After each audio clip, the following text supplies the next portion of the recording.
अभिवादन स्वीकार करें दोस्तों गणेश का। और आज आपके लिए ऐसी कहानी लेकर आया हूं जो आज के परिप्रेक्ष्य के लिए बहुत ज़रूरी सी लग रही है। विवाह के बाद पहली बार मायके आई बेटी का स्वागत जोरों शोरों से चल रहा था। पूरे सप्ताह भर बेटी को जो पसंद था वही खाना, वही घूमना, वही सब कुछ किया। वापस ससुराल जाते समय पिता ने बेटी को एक अति सुगंधित अगरबत्ती का पैकेट दिया और कहा कि बेटी, जब तुम ससुराल में पूजा करो तब यह अगरबत्ती जरूर जलाना। मां ने कहा, बिटिया पहली बार मायके से ससुराल जा रही हैं तो ऐसे कोई अगरबत्ती जैसी चीज देता है भला। पिता ने बेटी की पसंद की सारी चीजें दी और झट से जेब में हाथ डाला और जेब में जितने भी रुपए थे वो सब बेटी को हाथ में थमा दिए। ससुराल में पहुंचते ही सासू मां ने बहू के माता पिता ने बेटी को विदाई में क्या दिया यह देखा तो वह अगरबत्ती का पैकेट भी दिखा।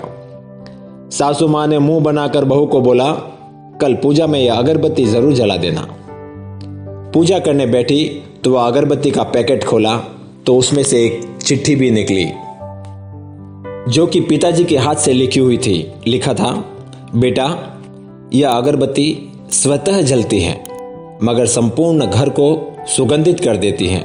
इतना ही नहीं, आजू बाजू के पूरे वातावरण को भी महक से प्रफुल्लित और सुगंधित कर देती है। हो सकता है तुम कभी अपने पति से कुछ समय के लिए रूठ जाओगी या कभी अपने सास ससुर जी से नाराज हो जाओगी, कभी देवर या ननद से भी रूठोगी, कभी तुम्हें किसी की बातें भी सुननी पड़ जाए या फिर कभी अड़ोस पड़ोसियों के वर्तन पर भी तुम्हारा दिल खट्टा हो जाए। तब तुम मेरी यह भेंट ध्यान में रखना। अगरबत्ती की तरह जलते रहना। जैसे अगरबत्ती स्वयं जलते हुए पूरे घर और पूरे परिसर को सुगंधित प्रफुल्लित कर ऊर्जा से भरती हैं, ठीक उसी तरह तुम स्वतः सहन कर तेरे ससुराल को अपना मायका समझकर सबको अपने व्यवहार और अपने कर्म से सुगंधित और प्रफुल्लित करना। बेटी ने जैसे ही यह चिट्ठी पढ़ी फपक फपक कर रोने लगी। सासू मां लपक कर आई। पति और ससुर जी भी पूजा घर में पहुंचे जहां बहू रो रही थी। अरे, हाथ को चटका लगा क्या? ऐसा पति ने पूछा। क्या हुआ यह तो बताओ, ससुर जी बोले।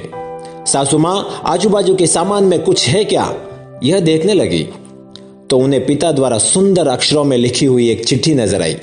चिट्ठी पढ़ते ही उन्होंने बहू को गले से लगा लिया और चिट्ठी ससुर जी के हाथों में थमा दी।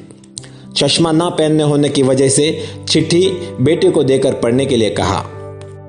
सारी बात समझते ही पूरा घर स्तब्ध हो गया। सासू मां बोली, अरे यह चिट्ठी फ्रेम करानी है, यह मेरी बहू को मिली हुई सबसे अनमोल भेंट है।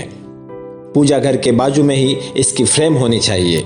और फिर सदैव वह फ्रेम अपने शब्दों से संपूर्ण घर और आजू बाजू के वातावरण को अपने अर्थ से महकाती रही। अगरबत्ती का पैकेट खत्म होने के बावजूद भी इसे कहते हैं संस्कार मायके के। और आप अपनी बेटी को भी जरूर ऐसी अगरबत्ती का पैकेट दीजिएगा। अपना ख्याल रखिएगा।